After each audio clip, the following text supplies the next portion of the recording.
శ్రీమాత్రే నమః.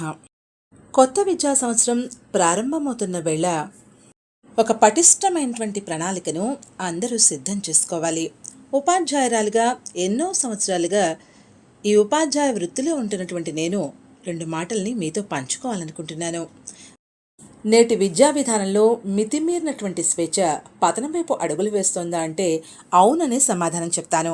నిజానికి పిల్లలు చెడిపోవడానికి ప్రధానమైనటువంటి కారణంగా తల్లిదండ్రులు వాళ్ళ యొక్క స్నేహితుల్ని, ఫోన్లని, మీడియాని చూపిస్తారు. అవి 10% మాత్రమే కారణం. మిగిలిన 90% ఎవరు కారకులంటే వారి యొక్క తల్లిదండ్రులే. పిల్లల్ని అమితమైనటువంటి గారాబాలతో పెంచుతున్నారు. శృతి మించితే మొత్తానికి నష్టం వస్తుందన్నట్లుగా ఇక్కడ మొదటికే మోసం వస్తుంది. పిల్లల పట్ల మనం పాటిస్తున్నటువంటి అజ్ఞానం, మూఢనమ్మకాలు, స్వార్థం, అతి ప్రేమ వారిని చాలా వరకు బద్ధకస్తులు చేస్తున్నాయి. 70% మంది తల్లిదండ్రులు వారి అధికారావంతో పిల్లల్ని చెరగొడుతున్నారని నివేదికలు తెలుస్తున్నాయి. మరి పురాణాల్లో విద్యా విధానం ఎలా ఉండేది? ఆనాటి విద్యా విధానం నుంచి మనం నేర్చుకోవాల్సినటువంటి అంశాలు, పిల్లలకు నేర్పాల్సిన అంశాలు ఏమిటో ఈ వీడియో ద్వారా తెలుసుకుందాం. Please watch, like, share and subscribe Chaganti Malathi Telugu. పిల్లలకి తల్లిదండ్రులు ఎప్పుడూ ఉపాధ్యాయులు చెప్పినటువంటి మాటలు తారక మంత్రాలుగా వినాలని, దాన్ని 100% ఆచరణలోకి తీసుకురావాలని చెప్పాలి. మొట్టమొదటి పిల్లలకి పట్టుదల గురించి నేర్పించాలి. ఈ పట్టుదల గురించి చెప్పేటప్పుడు హనుమ వృత్తాంతాన్ని చెప్పాలి. ఒకసారి సూర్యుడి దగ్గరికి హనుమ వెళ్ళాట. నేను విద్య నేర్చుకోవాలనుకుంటున్నాను, నాకు కాస్త విద్యని బోధిస్తారా అని. దానికి సూర్యుడు ఒప్పుకోలేదుట. అయినా పట్టు వదలకుండా సూర్యభగవానుణ్ణి ప్రార్థిస్తూనే ఉన్నట్ట హనుమ. నేను ప్రతి క్షణం సంచరిస్తూ ఉంటానయ్యా, నా దగ్గర చదువుకోవడం సాధ్యం కాదు అన్నట్ట సూర్యుడు. ఆయన పట్టు వదలకుండా తూర్పు పశ్చిమ పర్వతాల మీద చెరోకాలు ఉంచి సూర్య గమనానికి అనుగుణంగా ముఖాన్ని విస్తరింపచేస్తూ తన శరీరాన్ని తిప్పుతూ విద్యాభ్యాసాన్ని పూర్తి చేసి నవ వ్యాకరణ పండితుడిగా మారాడు ఆంజనేయుడు. ఇంతటి సాధన చేశాడు కాబట్టే అంతటి గొప్ప పండితుడయ్యాడాయన. నేర్చుకోవాల్సినటువంటి విషయం మీద పట్టు సడలకుండా శ్రద్ధ వహించాలి.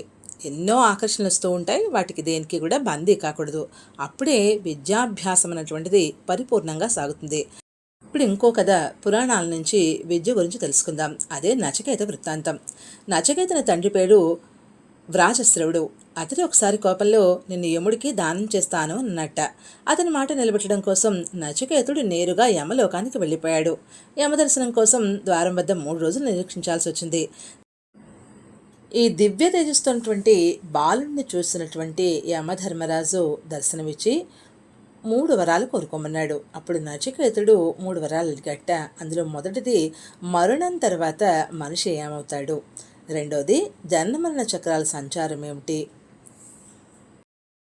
ఆ మాటలు వినగానే యమధర్మరాజు ఆశ్చర్యపోయాడు. నాయనా, నీ వయసు చాలా చిన్నది, నీకు ఇవేమీ అర్థం కాదు నాయనా. నీకు మణులిస్తాను, బంగారం ఇస్తాను, చాలా మంచి మంచి పళ్ళిస్తాను, కాబట్టి వీటినన్నిటినీ వదిలిపెట్టేశాయి నాయన అని ప్రలోభపట్టం మొదలెట్టాట.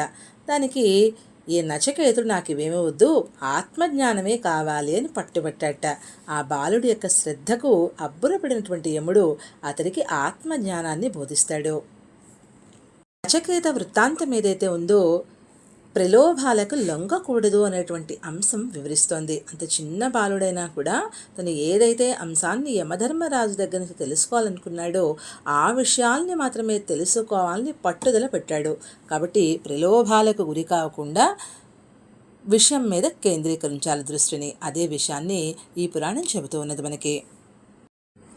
ఇక తర్వాతది, ఎంత నేర్చుకున్నా కూడా విద్యార్థికి గర్వం అనేది ఉండకూడదు. ఈ ఒక్క దుర్లక్షణం వల్ల ఏమవుతుందంటే నేర్చుకున్నదంతా కూడా నిరుపయోగంగా అయిపోతుంది. ఎందుకంటే తల్లిదండ్రులే ఈ విషయాన్ని చెప్పాలి. యజ్ఞవల్క మహర్షి యొక్క జీవితమే ఇందుకు ఉదాహరణ.